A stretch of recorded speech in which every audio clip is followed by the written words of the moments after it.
Money, money, money must be funny in a rich man's world. Yeah, money's such an important thing in our lives, right?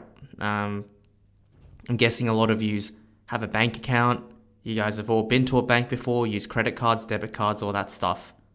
But are you all curious as to how banking was done in ancient China? Well, I was curious too, so I decided to find out, and now I'm going to talk about it in today's episode. G'day everyone, my name's Stephen, and welcome to another episode of the Bamboo History Podcast. This podcast focuses on Chinese and East Asian history. If you haven't noticed, in the last few episodes, I'm trying to take a more casual approach to these episodes rather than a scripted approach. So if you like this method of delivery, or if you like it to be more scripted, please let me know as well. Anyway, let's just get straight into it. In ancient China, for a long time, banks weren't actually used. Why? Because there simply wasn't enough money and cash going around that people needed banks. For instance, if the Chinese ever engaged in trade or commerce, a combination of goods and money would be used. So because it wasn't a fully monetized economy, banks weren't necessary for a long time in Chinese history. For instance, during the Han Dynasty, which was between the 2nd century BCE to the 2nd century CE, the way government ministers were paid was that they were paid partially in grain and then partially in money. So wealth was measured with the amount of land, food, and money, not just money. So banking institutions weren't necessary back then. But Chinese people back in the day had already developed different methods of storing money. Methods such as building safes with locks, digging a hole in the ground in their backyard and just hiding their money there, or something called a pool man, which is literally like a piggy bank. So they put the money in the little bank, and the only way they could access it is if they broke the entire thing. I'm guessing in other ancient civilizations back in those days, they probably would have used similar methods of storing money like those ones I've just mentioned as well. But over time, trade and commerce grew and grew and grew, and larger business deals were being made. This meant there were greater exchanges of goods, and clearly money would become more and more important.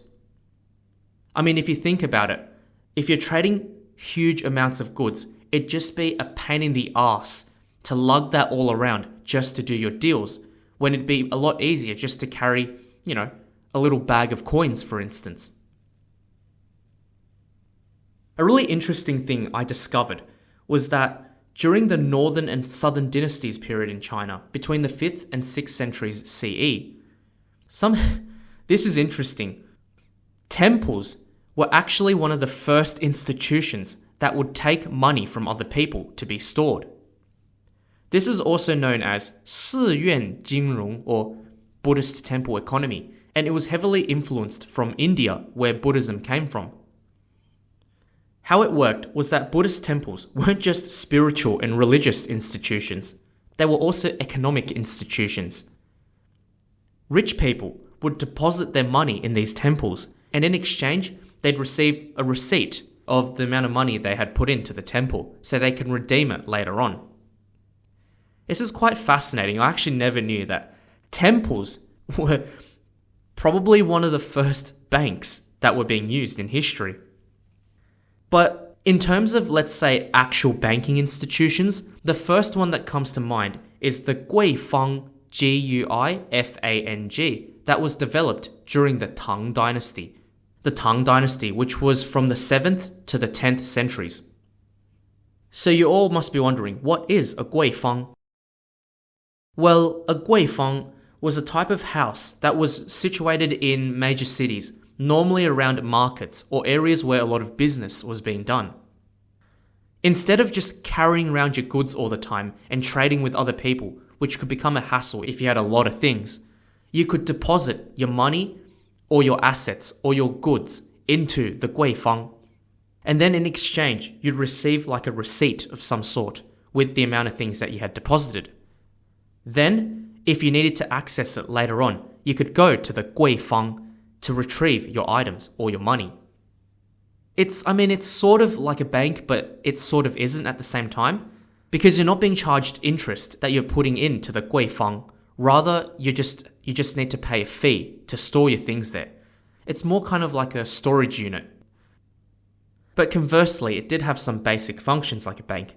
You could deposit your money there. You could borrow money by putting something valuable of yours as security. And you could also transfer money and goods to other parties through the 柜方.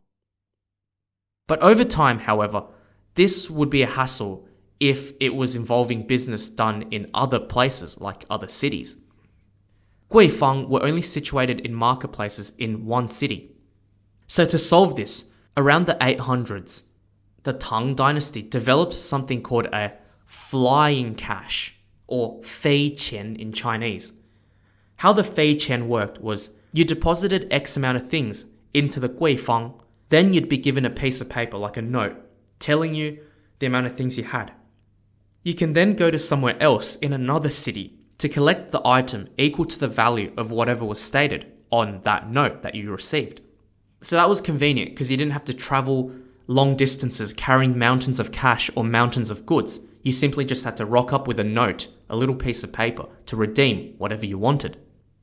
And no, flying cash, 飞钱, couldn't actually fly.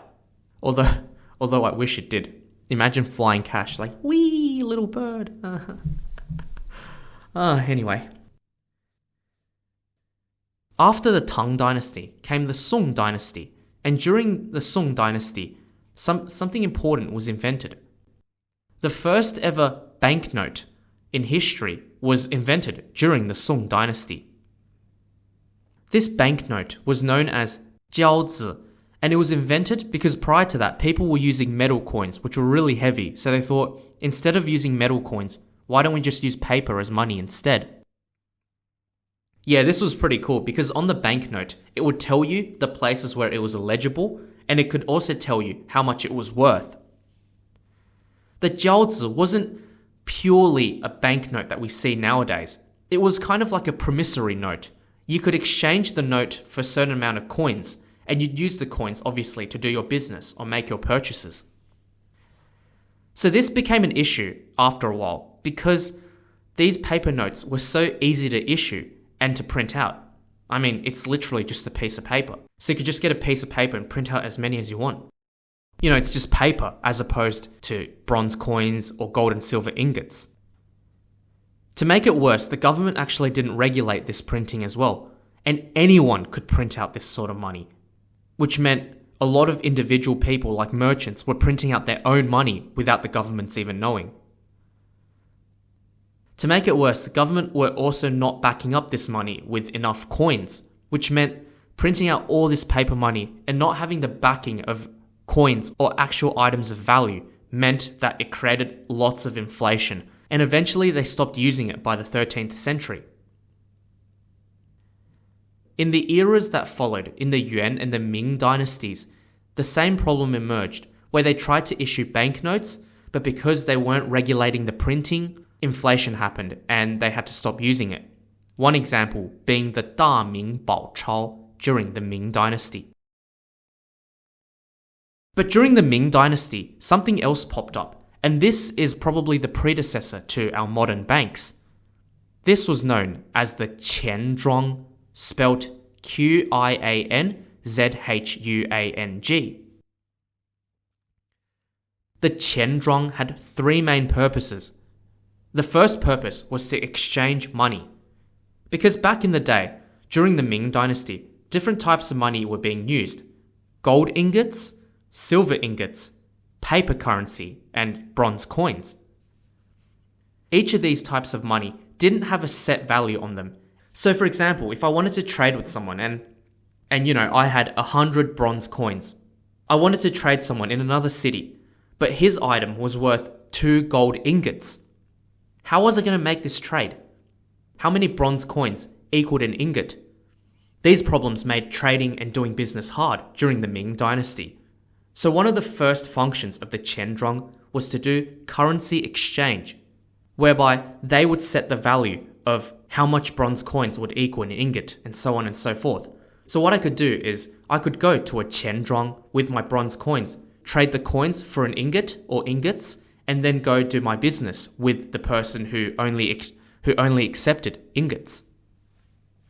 The second and third purposes of the qianzhuang was that you can deposit your money there with a fee and low interest, or you can get a loan from the qianzhuang as well, with a higher interest, obviously. The qianzhuang were not government institutions, however. They were more like private institutions, and they were really small scale, as in they were small private banks in local areas, and they didn't have any other branches in other cities or towns. So a problem with qianzhuang was you couldn't take money or a banknote from your local qianzhuang and go to a qianzhuang of another city because they weren't the same, and hence you couldn't redeem any coins or other currency if you wanted to go to other cities. In other words, there was no compatibility. This would be a problem if you wanted to go to another city or another town to conduct business with a banknote from your own qianzhuang. So the lack of compatibility of banknotes would become a problem. And it was during the Qing dynasty that another institution emerged alongside qianzhuang, and that was a piaohao. Piaohao spelt Piaohao. Piaohao emerged during the Qing dynasty, which was China's last imperial dynasty that went from the 17th to the early 20th century. In the year 1823, in a city called Pingyao in Shanxi, Pingyao spelt Pingyao, an institution, a bank, a piaohao called the Rishengchang emerged, spelt Rishengchang.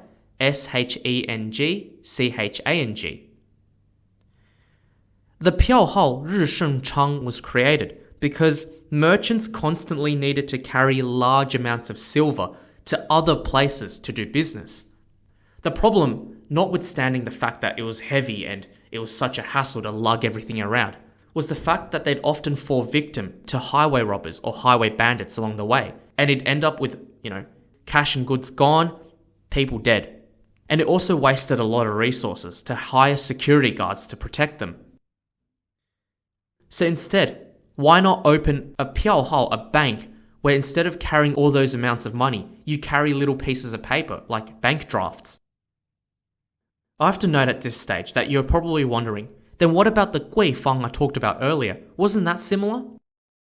The difference here is that qianzhuang and piaohao are more like modern banks because they charge interest for any loans or for any money that you deposit into their institution. So how the piaohao worked was that the customer would come into the piaohao and deposit their cash there. Then the customer would receive a bank draft, which was a piece of paper with the amount of money on it that they had deposited. The customer could then go to another piaohao in another city and be able to get the same amount of money stated on that draft. So it was kind of like a bank check, in a way. And it was so successful, piaohao was a hit. By the end of the 19th century, there were almost 500 branches across all of China. What's interesting to note was that during my research, I found out that piaohao, in the 100 of years or so of operation, there was never an instance of people using fake bank drafts to issue money at the piaohao. Never, not once. This was because measures were made to ensure that real banknotes could be differentiated from fake ones. For instance, a special type of paper would be used for these piaohao bank drafts. Secondly, only the bank manager of each branch was able to write on the bank draft or the bank note. So, if you got one and you realized the handwriting was a bit off, then you'd know it was a fake. And thirdly, each branch had a code book which had special characters on it, which would be written in tiny size on the banknote. So if you saw a banknote that didn't have these special characters, you knew it was a fake. I think it's pretty cool how they used all these rudimentary but very clever security measures to ensure that money wasn't taken out fraudulently. By the 20th century, however, the Chinese piaohao gradually disappeared and were replaced by the modern banks that we see today. The Piaohao and Qianzhuang had existed side by side. The Qianzhuang existed on a smaller scale, whilst the Piaohao existed on a larger scale. But yeah, they all disappeared when the Europeans came with their modern banking institutions in the 20th century. And I think the main reason why the Piaohao couldn't compete and disappeared was because that during the late 19th century, the Qing dynasty was in turmoil. It had fought a lot of battles against European countries and lost. And when they lost, they were forced to pay ridiculous sums of money to the Europeans. And in order to pay these sums, they borrowed a lot of money from the Piaohao, who would give them loans. But then the problem arose when they couldn't repay the money back to the Piaohao. And many of these loans were never paid, especially after the Qing dynasty collapsed in the year 1912. Hence, the Piaohao didn't have any money to sustain their business, and as a result, they went bust. So yeah, that's it. With the arrival of modern banks comes the end of an episode of banking in ancient China. I hope you all enjoyed this episode. I think a key takeaway here is that money, money, money must be funny in a rich man's world. I thought this was a fun episode because it really showed you how important money is in China throughout the ages. I hope you enjoyed this episode. Before you go, I encourage all of you to subscribe to my podcast, follow my Instagram, and just to contact me either by DM or email if you have topic suggestions, feedback, or just general comments. I'll put my details in the description box below. Lastly, if you want to support my channel, if you want to support my podcast further, I encourage all of you to make a monetary donation to me by depositing money into my Qianzhuang and Piaohao. I'll put my Actually, that was such a bad joke. I'm not accepting donations at the moment, but maybe in the future I will. Okay, that is a cue for me to go. Thanks everyone for listening. Enjoy the rest of your day or evening, and I'll see you all next time on the Bamboo History Podcast. Bye for now. Cha-ching!